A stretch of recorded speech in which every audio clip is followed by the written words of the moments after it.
Holy Dark Ages. How phenomenal is it to finally have a representation officially of this primal despot? Alright, so as you guys know, I don't normally do the actual physical unboxing here on the channel, but this isn't like other boxes.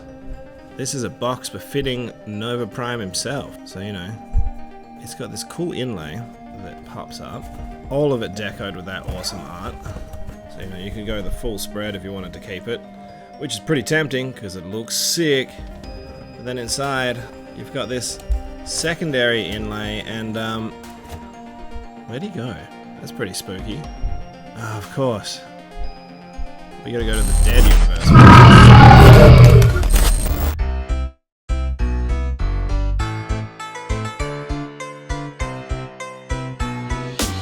So we're starting with this mode because I'll be honest, it's definitely my least favorite of all of them. We've done this before and I think we've actually done it better. Relatively uninspired to look upon, and the backpack wings aren't even doing a super great job of pretending that that's not what they are. Maybe they collapsed if you'd been able to spread them out a bit more, Dragon Megatron style, I don't know. Either way, it's not super doing it for me. The colors look great from the front end, but then as soon as you start, you know, getting into the nitty gritty, he's not great. He also doesn't really want to stay completely flat. He's got a little bit of a banana bend to him. But you know, it's cool. Fire truck, guns and fire, starting fires, putting them out, whatever you want really. So by way of a comparison, let's first pull him in alongside Galaxy Prime, the big rig, who is probably, well, almost directly modelled off. He's a partial from a partial, and we'll get in for good measure, the one who really started it all. Because he was a forethought, I find his Robots in Disguise homage front end just that little bit cooler, that little bit more Cybertronian. I mean, let's be real, Cybertron Optimus was kind of like, I'll very loosely comply, because not very earthbound at all. It does lend itself more to a pre-war Dark Ages Primal Prime. I will say of these two, at least their functionality works, right? Car carrier that can't carry cars. Oh, that was Susical. A car carrier that can't carry cars. A car carrier that can't carry cars. And just for a final vehicle mode comparison, here he is with Cliff Jumper. So, for his first mode, all you're going to need to do is disconnect a couple of things. These super problematic tabs on the side of the truck, unclasp the hands, and disconnect from the trailer and spine. It's very clearly always supposed to be tabbed in, right? That's a lot of just dude laying down, but I guess, you know, when they were Cybertronian modes, they weren't trying to trick anyone, were they? And then he could carry his groceries. This used to have a sort of half-hearted gun station mode in the original iteration, the Galaxy Convoy OG. But, you know, with some visible head and some unbalanced wings and things, it doesn't have the same energy here as a gun station. To transform him is incredibly classic Prime-like until it isn't. So you want to untab those legs. I can just fold out the way for now on some delightfully crispy ratchets. Fold out the arms about this far. This is where it kind of gets like wiggity whack, right? So you want to give him the old twisteroo, bring this forward, make sure you've slid this forward as far as it'll go, because you need to get access into that to be able to unhook this, which kind of hooks up.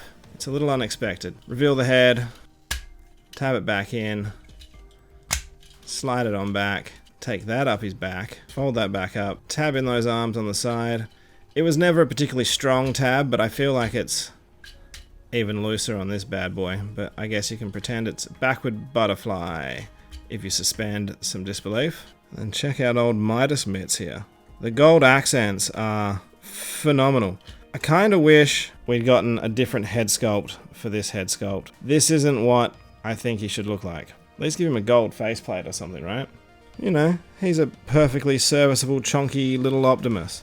The gold accents with the grey and the white do look amazing, but I think maybe they needed to be carried through. If they were on the knee pads, if he'd had different coloured eyes or a grille, if these faceplate accents had been gold, that would have made it feel much more unified to me. So I don't know if this is going to be everyone's copy or just mine, but the thigh swivel works great on that leg. On this leg, you just unswivel his leg. I'll have to get in there and, I don't know, trim some of the spurs from the sprue. and it's not the end of the world. You can clip it back in, and it doesn't happen every time if you're watching for it, but it you know, shouldn't happen at all, should it? And then here's a quick look at him with his gunning platform. And let's get a look at him alongside Cybertron Optimus Prime, Galaxy Force Convoy, whatever you want to call him, this bad boy. I do think it's funny that the original of this figure, I think, was maybe the first to come with a Matrix. Now every Prime comes with a Matrix, except these Primes. I also still think it's a little bit of a rip that he didn't come with a more Galaxy Force kind of head sculpt. He did have his own head when he was depowered, let's be fair. It just would have added a bigger point of difference and not made them feel so much like they're just a white Prime. Who are they, Ultra Magnus? Well, yeah, kind of, I guess they are. But they don't have to be. That's my point. But we all know we didn't come here for this version of Nova Major. We came here for Nova Prime, damn it. With the amazing power of his emerald techno-crystal, which calls upon the universal forces of time and space, Blade is endowed with impenetrable armor, quantum energy weapons, and superhuman powers, transforming him into the warrior superhero known as Techno-Man! And there you have him, the myth, the legend, the despot, the savior, the warrior, the leader, Nova Prime. This is just so satisfying to be able to have in hand like this. And anytime you can get some IDW verse representation, it's a good time, let alone getting Nova Prime. He was a very big deal in those comics. Well, even he's crossed media. He was a teaser in a game that will never be. But you know what? That's just the kind of mystery and gravitas that surrounds Nova Prime. Spoken of only in whispers. So, Nova Prime as we know him is the creation of Simon Furman and Don Figura for the IDW verse. His name though came from a list of Ye Olde Primes from the Ye Olde comics. So the backstory that we get for him, he was in the Dark Ages when the 13 original Primes dipped, Lawless, Wasteland. Then he pretty much did his best Conan the Barbarian, united everyone, went on a global expansion thing, tripped about with some of his buddies, got stuck in the Dead universe.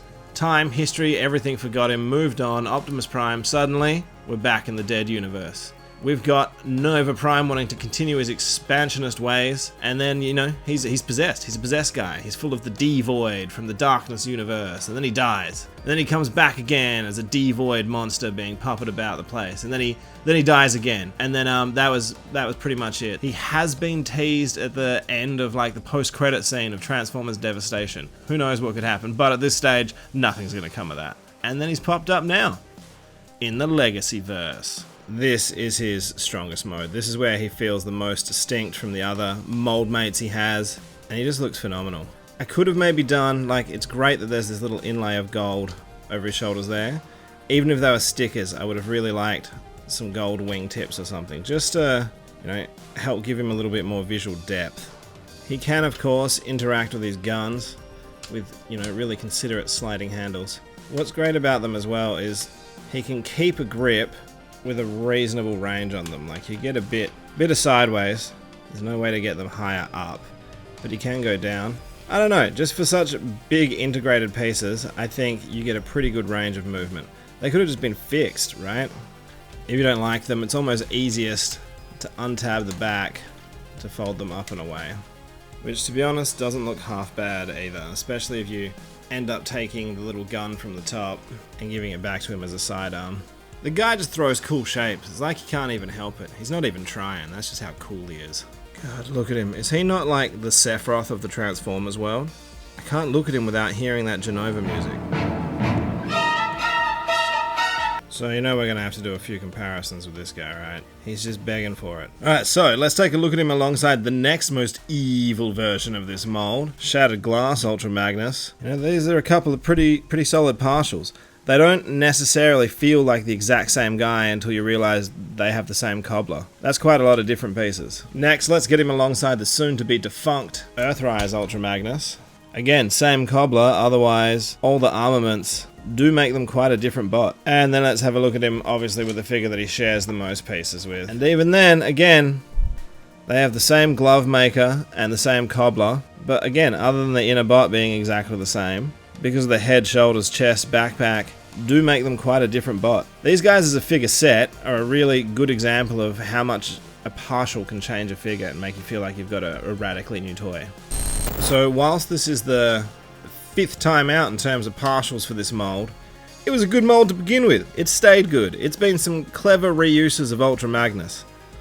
I for one would highly recommend it because between the chest, shoulders and backpack, this is definitely enough of a retooling that he feels like his own guy in his own right, ready to terrorize the populace of ancient Cybertron. Or, you know, the contemporary Cybertron. The Legacy verse. Whatever he's doing, you know he's stirring the pot, right? Alright my dudes, that's it. Thank you for watching. I cannot recommend this figure enough, honestly, right? So what do we think? Do you plan on getting him? Have you already gotten him? I want to know. Inquiring minds want to know. Hit me up in the comments below. Let's get nerdy with it. And I'll see you on the next one.